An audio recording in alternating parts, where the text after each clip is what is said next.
Hello, everyone. This is Dr. Victoria Skirbo speaking to you from the Seeds of Transformation Healing Center in Wareham, Massachusetts.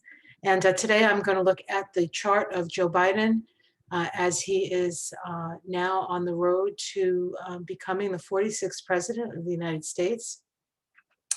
And I'm also going to take a look at his solar return that occurred back was it Friday, the 20th, 11/20, 2020, to get an idea of his solar year. The solar return chart really gives us an idea around your life purpose. Your sun is your integrative principle. It is in part your life purpose. And it will describe that by the aspects and the sign and the houses that it sits in. And so the solar return every year is really where the sun comes to that point in your chart. Some years it happens on the day of your birthday, sometimes the day before, and sometimes the day after. That's because of the leap year and the things that get shifted around because, every 4 years we have a leap year. So it's not always on your birthday. And in fact, Joe Biden's solar return was actually on the 19th. But that does not affect his numerology, actually. His numerology remains the same. We go by his personal year in the way that I do numerology begins on his birthday. So this year for Joe Biden, 11/20 is his month and his day. If we add those together, we get a 31 vibration. We add that to the 4, and we get a 35/8 vibration. And so he is in an 8-year. And an 8-year is a year of as you sow, so shall you reap. So I think for Joe Biden especially, this is a moment where everything that he has sown over the many, many years of public service comes to fruition. And of course, this isn't the first time he's tried to be the president of the United States. This is his third try. 3 times is a charm, I guess. But I think up to this point, he wasn't quite ready, obviously, because he would be there. And I think his chart indicates a chart of somebody who really is here to build bridges. And not just bridges between Democrats and Republicans, but build bridges between this dimension or 3-dimensional existence and the other side, actually. So let's take a look. Now, I have this set up. So in order for me to look at his chart, I can't be looking at you. So don't think I'm ignoring you guys. All right. So we're going to share a screen and we're going to share his charts here. And we're going to start with his natal chart because it gives a lot of information about Joe Biden. Of course, we know that Joe Biden is a Scorpio. And if we look at his chart, he has his sun here in the 12th house. Remember, I said the sun is your life purpose. The 12th house is a house of, it's a house of karma. So when you have a 12th house sun, you actually have a life where there's more of a fated quality to it. It's as if you are along for the ride, quite frankly. And of course, the 12th house is the natural house of Pisces. And so it deals with our connection to the other side, the veil. It can be a very spiritual place. It can be a very illusionary and delusionary place. The current president, Donald Trump, has his Pluto in the 12th house and his Mars in the 12th house. So there's a lot of, in the case of Trump, his motivations, Mars perhaps, are cloaked. And so what's interesting about Joe Biden is he also has Mars in the 12th house, as a matter of fact, but it is in Scorpio and not in Leo, which Trump has. Mars likes being in Scorpio. Mars is very powerful in Scorpio. It has an ability to really dig deep. And he has had to dig deep in his own personal journey with all the challenges and tragedies that he's had to face. And now we stand on the brink of a new sort of age. And there are a lot of people in a lot of pain. And if there's one thing Joe Biden, I think, understands is pain, actually. Um, so we see there's a preponderance of planets in the 12th house. The 10th house to the 12th house is the most collective part of the chart. And so when people have a lot of planets in this area of the chart, and he mostly has it in the 12th house, and in fact, he has all his personal planets in the 12th house, save his moon, which is in Taurus in that 5th house. This is one of the reasons that he's so likable. People who have Taurus moons are generally quite likable. And he has it in the 5th house of self-expression. And so he's likable. And he also, I think this is his gaffes, and people forgive him for that. Bill Clinton had a moon in Taurus. And I feel like while he was president anyway, through all the Monica Lewinsky stuff and all that stuff, he really did, I think, well, maybe not all people, but there were certainly any number of people who were willing to forgive him for that. And he was very likable. People really liked him. So there's that with the Taurus moon. Okay, so let's get back to Joe. So when you have a lot of planets in this part of the chart, your life really is not your own. You are there to serve the collective. Incidentally, Trump has a lot of planets here as well. He has his North Node, his Sun, his Uranus up here in the 10th house. He has, I think, Mercury in the 11th house, Venus and Saturn in the 11th house, and then Pluto and Mars in the 12th. So he has a lot of planets in this part of the chart as well. And so we can see that in Barack Obama, although not as many, had Saturn and Jupiter in this 12th house. And George W. Bush also had a lot of planets in this section of the chart. Actually, George Bush and Donald Trump had similar charts in a certain way. Okay, so let's talk about Joe. I keep going back to other presidents, but and so the house of the president is the 10th house, right? And what Joe has in the 10th house is he has Neptune, and Neptune is all in Libra, is the ruler of his South Node in the 3rd house, and Neptune in Libra can be conciliatory. It can be healing. In Libra, it's about healing the divide, perhaps, but it also has an illusionary quality to it. There's a little bit of smoke and mirrors with this. But I feel like Joe comes from a different place when it comes to smoke and mirrors. Although he definitely has ambitions, nobody who reaches the pinnacle of political political yearnings or political ambition doesn't have ambitions. But I think his life experience has suited him well for the moment that he finds himself in.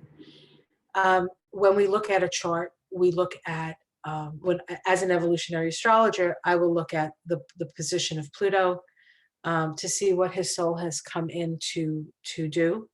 And also, and that is his unconscious evolution. And then the nodes of the moon, which helps us to get a sense of his conscious evolution. Now, he has Pluto in Leo, which of course is a generational signature. And so the last, let's see, the last 1, 2, 3, the last 3 of the last 4 presidents, I think my math is correct in my head, which is always suspect, had Pluto and Leo. The only one who did not have Pluto and Leo, of course, was Barack Obama. And he was a very different kind of president. So we can even see the difference with Pluto and Leo and Pluto in Virgo. Now, of course, Pluto and Leo is a deep desire to be seen, heard, and loved. And so there can be a big ego with Pluto and Leo. And we have seen that. But there can also be a generosity of spirit and a real leadership quality with Pluto and Leo. Remember, Bernie Sanders also has Pluto and Leo.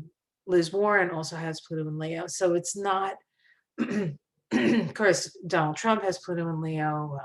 George W. Little George had Pluto and Leo. Clinton had Pluto and Leo, both Hillary and Bill. So we can see different types of people, but with different perspectives, but a similar sort of leadership style, like taking charge kind of thing. So what's interesting about this 7 degrees of Leo is that's actually conjunct the North Node of the United States. And so there's something about Joe's soul that is drawing us into our direction of our destiny. Okay, so we have his Pluto in Leo. In order to evolve, Plutos and Leos must move in the direction of Aquarius. And so it's about humanitarian endeavor. Now, he has it in his 8th house, which makes it specific to him. And the 8th house can be chaos and emotional hell and heartbreak and betrayal. So these are all things that perhaps Joe Biden feels on a soul level. But in order for him to evolve past through that to the other side of that, he needs to move in the direction of Aquarius and the 2nd house. And of course, Aquarius is about humanitarian endeavors. Aquarius is about friendships.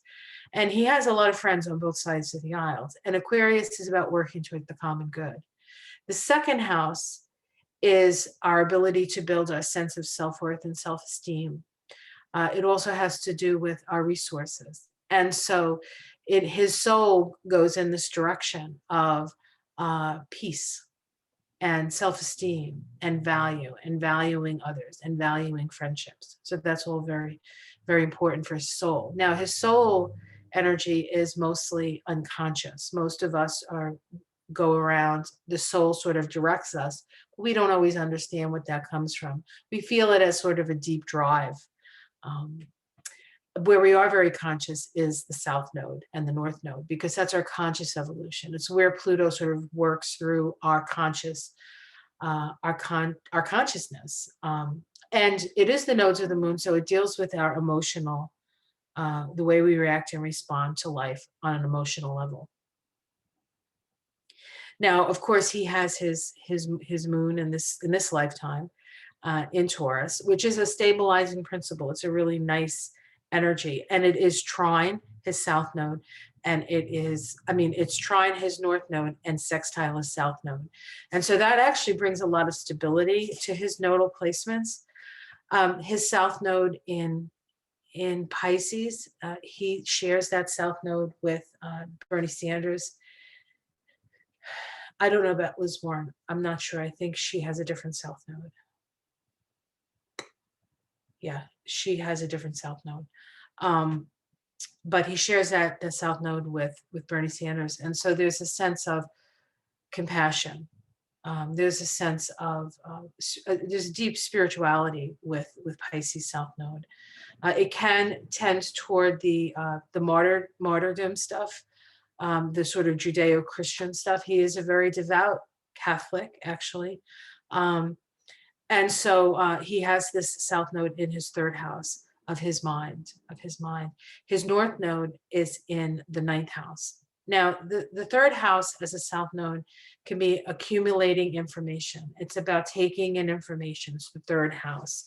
It's the Gemini house, as it were, in a natural chart. And so we look to that gathering of information. And it comes through a very sort of empathetic filter. This man is very empathetic. The challenge with this is not to have magical thinking about things, not thinking that, it takes work. And we see that with the North Node in Virgo. This is practical application, right? His North Node is conjunct his Chiron in Leo.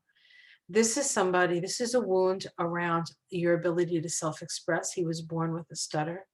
This is a wound around having your heart broken. He lost his wife and his daughter to a tragic accident, and then his son to cancer.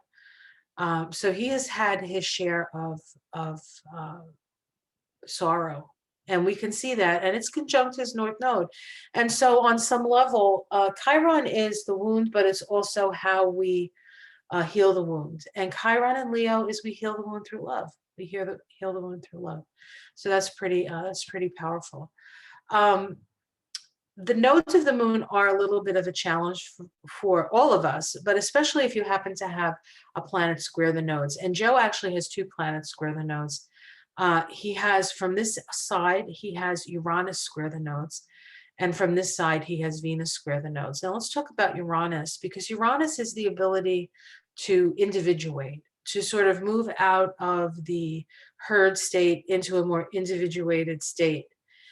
And when people have Uranus square the nodes, there has been skipped steps in previous lives to actually individuate, to sort of become the captain of your own ship, to become less influenced by perhaps those around you, or the what has been considered normal, right?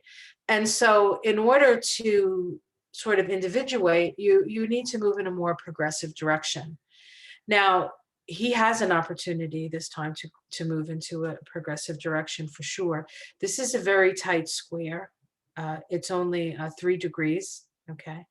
And so the resolution node, which is the last node that passed over this point, is actually the south node in Pisces. So in order for him to truly become his own person and move into that north node, he needs to, first of all, there can be sudden out of nowhere changes and crisis and trauma. And he's had all of that. Not only did he lose Gemini, his wife and his daughter, to a car accident, Uranus, he also had a brain aneurysm. Uranus rules the brain. And that's what stopped, I think, his first, was his first or his second try at the presidency. No, his first try at the presidency. So he almost died at that time, but he didn't. He's still here, and since he has been working pretty diligently. So there's that. But and of course the 6th house of health. So, but he needs to look at the past and how his mind works, and maybe even the question of martyrdom or being a martyr, or the need to sort of give up your life for other people. It's an energy of service, but it doesn't necessarily have to be, sacrifice. There's not sacrifice, but he also has to understand a sacrifice, and I think he does, because his child and his wife was taken away, and his son was in the service, right? And got brain cancer. They don't talk about how that happened or why that happened, but a lot of service members are exposed to a lot of radiation, because they do a lot of dirty bombs in that area of the world. So I mean, that's just my own idea about it, not necessarily. I doubt Joe would agree with that, but that's kind of what I see. All right, so, and then he also has Venus square the nodes. And when you have Venus square the nodes, it's a lack of self-esteem and self-worth. You don't value yourself, perhaps. It's in Scorpio, and Venus in Scorpio is an energy that understands what it means to be betrayed. It understands what loss is. It understands sorrow in that 12th house. But if he can apply that and not see it as it's personal necessarily, but he applies that to the future and his ability to heal. He has Chiron square Venus right here in Leo and Scorpio. So this is a very powerful square.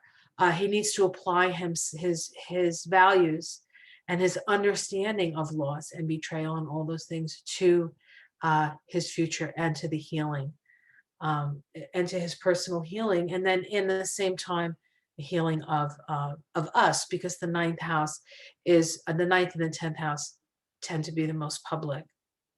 And so there is a definite energy of moving into this place if he can come to understand why things have happened in his life. And I'm not sure he sees it the way that I do, but I know that that he has certainly pondered this because he's a thoughtful man. He's a thoughtful man. Okay, so let's take a look at his solar return. And I did this for Wilmington, Delaware, because that's where he was. And he has his sun in the first house. So this is about him expressing himself, who he is.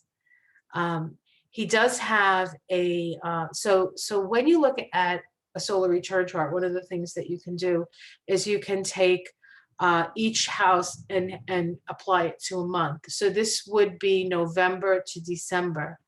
This would be December to January, and this is January to February. So this is actually January 20th, which is the day of the inauguration. And when he goes into that, we have all of these planets in Capricorn, including the moon. So this is an embodiment of power. This is an embodiment of taking charge. So we can see that his solar return chart certainly expresses him taking the oath of office. And then we have, what is this, February 20th to March 20th, March 20th to April 20th to May 20th. He has to be very careful in April. We have Mars here in this place. We also have Uranus.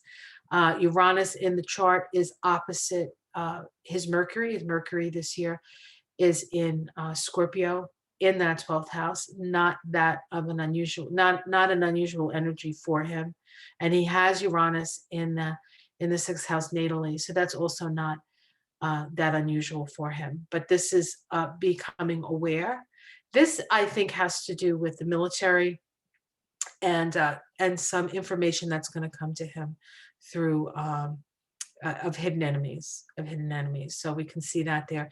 He has Venus in the house, in the sign of its rulership in Libra, in the 12th house. This is also looks like a healing, an ability to heal. The South Node in Sagittarius requires him to let go of some beliefs that he may have, of values that he's had. It could be some of the friendships that he's fostered. He finds that they're not really, then perhaps he gave them more credit than was due. I feel like that's the Republicans, but that's just what I think. North Node in Gemini requires him to work towards working together with others about issues of debt, issues. This could be a forgiveness of debt. This could be student loans, debt forgiveness. This is possible here, as Gemini deals with students often. So we could see that possibility there. Of course, Neptune is square the nodes for him, as Neptune has been square the nodes now for months. So if you have your birthday, Neptune's probably square the nodes this year. It's pretty much been all year, but more strongly at the end of the year, actually. And so people at the end of the year, Kamala Harris also has this because she was her chart. Okay. Sorry. Okay. All right. Thank you. Just a reminder from my husband. Okay. So let's see. What else do I want to say about this? So when you have a lot of planets up here, down here, there's a lot of work like sort of done that's not particularly evident. But here we have focused intention to fix 10th house, the presidency, or what's been perhaps destroyed through the Trump years. But this looks like a good chart, I think. I think this is a good chart and indicative of what he is up against at this time. So let me just take a quick look here. So this is interesting because the Venus is at 27 of Libra. I believe Kamala Harris's sun is here at 27 degrees of Libra. And so she becomes a partner in healing, a partner in healing, and to a certain extent, a little bit of a power behind the throne kind of feel. But I do feel like he is very much influenced by the women in his life, and in a very positive way. He calls his wife the boss, but I think she's a partner to him. She's not his boss, but she supports him, and reminds him sometimes that don't say that, Joe, or don't go there, Joe, or whatever. Um, when his first wife passed away, his sister raised his boys until Jill came in and took over, and I'm sure they co-raised the children. So women have always been a very important part of his life, and I think it's a testament, just as with Barack Obama, really, and even I think George Bush had a lot of very powerful. Well, I don't know about his wife so much, but certainly his daughters were a good influence on him, and he had a very powerful mother. Not that I think George Bush was the greatest president, but I don't think he was a terrible person. I think the person who had the least sort of influence by women in a positive way was Donald Trump, and I think that's because he didn't allow it, quite frankly. But that's another story for another day. So I just sort of wanted to go over that with you. I hope you enjoyed this. Like and subscribe. This is the second time I've done it. The first time I tried this, my computer blew up. So hopefully we can get this out today without my computer blowing up. As always, if you enjoyed this, like, if you press the like button, I guess I get more exposure. I don't really know how that works. I should probably look into that. And if you would like your own chart looked at, I do that as well. There'll be links below in the descriptor. Again, much love. There's still stuff that's going to happen. We have some eclipses coming up that are pretty powerful, powerfully aspecting Joe's chart also, but very powerfully aspecting Trump's chart. And I do want to do something on that as well. So keep your eyes peeled for that. All right, guys, much love.